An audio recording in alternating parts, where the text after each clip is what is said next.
2009 was one of the biggest career changes of my life.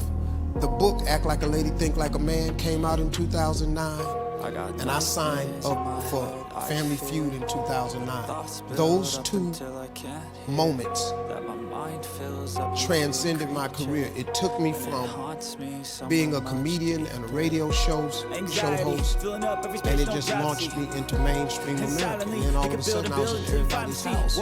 And then here came the talk show, and then here came Little Big Shots, and here came Showtime the Apollo, here came Miss Universe, here came Fox New Year's Eve, here came NFL, everything, it just started piling on. And that's how it works. You just have to have faith. Now listen to this part of it too. Your life is like a stock chart. Stocks take dips and everything. When your life takes a dip, it ain't time to trip. It ain't time to sell the stock.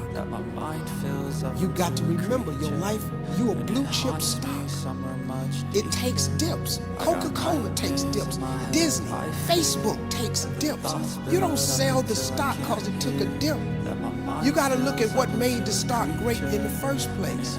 So all these people on the internet talking about me, what he ain't no more and he lost this and that, that's just a little dip. You have no idea where God takes you on the next uptick. You just got to hang in there.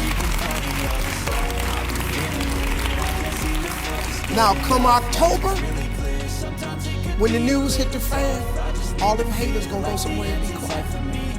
Because they gonna see this little stock is about to go pew. It's gonna shoot up again. Because that's a promise of God. That's how it works. I'm a blue chip stock. You are a blue chip stock. If you think of yourself as a blue chip stock, how can they downgrade you? You can't downgrade me.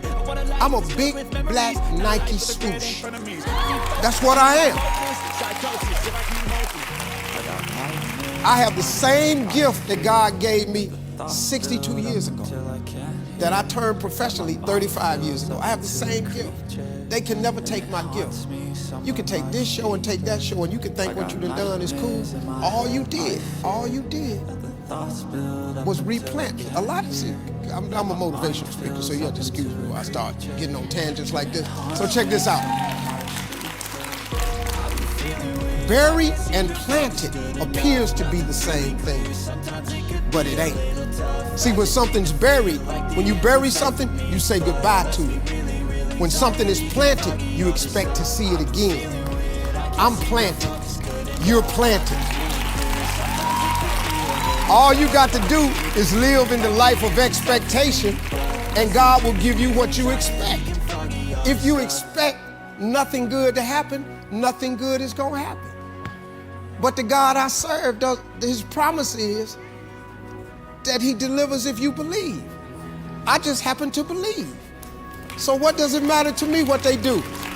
I think it's really critical that you understand that everybody wants to grow their business, and we all go through different phases, right? Just like human beings go through phases. You know, you give birth to your business and you're an infant, and an infant is a run for survival, and cash flow problems are a natural process in most cases, and you're running. Hopefully you get to a teenager where now cash flow is not a problem, you're growing like crazy, and then you have a new problem. You don't have systems in place. And maybe you get to young adult where you have to decide what you're not going to do. Eventually, hopefully get to prime, where you're growing your business revenues and you're growing your profits and you got a professional organization, you're not doing it. Because as long as you're doing it, really you don't have a business. What you have is you're self-employed. There's nothing wrong with being self-employed. But whenever you meet someone who's in business is stressed, they're always a business operator. And my focus is to become a business owner. How do you do that? You realize that the chokehold in the growth of your business is always the leader. And it's your skills and it's your psychology. And I found it's 80% psychology and 20% skills. You gotta have the marketing skills. You gotta be able to lead. You gotta be able to recruit. You gotta do all those things. But really, most importantly, you gotta get it through what I call the threshold of control. When you realize that your problem is not a lack of resources. It's not a lack of money or technology or contacts. It's not. It's your psychology. Because the ultimate resource is resourcefulness. And human emotion, that's what starts wars, that's what makes a business begin, that's how you have children, that's how we end wars, it's all emotion. And so what I really learned to do is how to manage my emotions. So, you know, once you solve that one, the next one shows up. I started a franchise and a couple franchisees were really upset when one of the people representing on my side said they didn't make things clear to them. And it's all bullshit, but it cost me $5 million in 4 years. I thought the first one was like a $50,000 challenge. Now I got a $5 million challenge. And I took all the money I'd saved in my entire career to pay that off, and I was starting over again. And then I grew from that. And then I finally got, I had a partner in business, and long story short, we had a business that was losing $1 million a day, and he turned it around and making $1.8 billion in EBITDA. He offered me his partner, and I signed a document saying we're all joint and several. There was $40 million in debt. I figured I had $10 million of the debt to have $1.8 billion in infrastructure. And it turned out my partners, two of them were broke. They weren't billionaires. They had lost their money. And the other one was the son of a billionaire, and his dad had given him nothing, had $5 million to his name. So I was on the hook shortly after for $120 million when they didn't have $120 million. I figured out how to deal with that. By doing that, I eventually took my companies to this year will surpass $6 billion in 33 companies because I made it through the threshold of control. So I want you to know, when you see these big numbers by any entrepreneur, they all started with blocking and tackling, and they all started with how do I get both the skill and, more importantly, the psychology. You can get the skill if you can get that part of you that just doesn't die, the part of you that finds the way to add more value than anybody else so you can keep growing. When you say, I don't have any idea whatsoever of what I'm going to do to pull this out. Been in situations like that, where I had deadlines I had to meet. I didn't meet those deadlines, and I lost a car, lost a home, lights were cut off, telephone was cut off.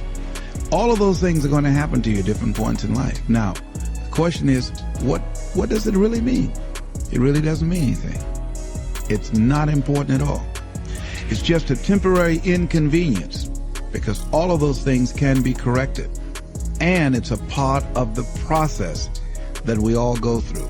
Now, the challenge is, in the midst of all of these things, is one, to stay focused on your goal, and two, to keep your expectations of making it happen and keeping your energy positive and relentlessly looking for ways in order to pull it out.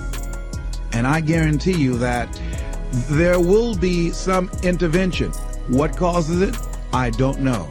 There are things that we don't know or understand, but we do know that if we do certain things, that things begin to happen that's in our favor, that shows that the universe is on our side. Everything that we're seeking, I believe that if we begin to align our thoughts with action and be relentless, don't try 2 or 3 things or 15 or 20 things, but 100 things, 500 things if necessary, 10,000 things as Edison did if necessary, until we find a way out. Many of us, we eliminate many possibilities for ourselves because we really don't do all we can do.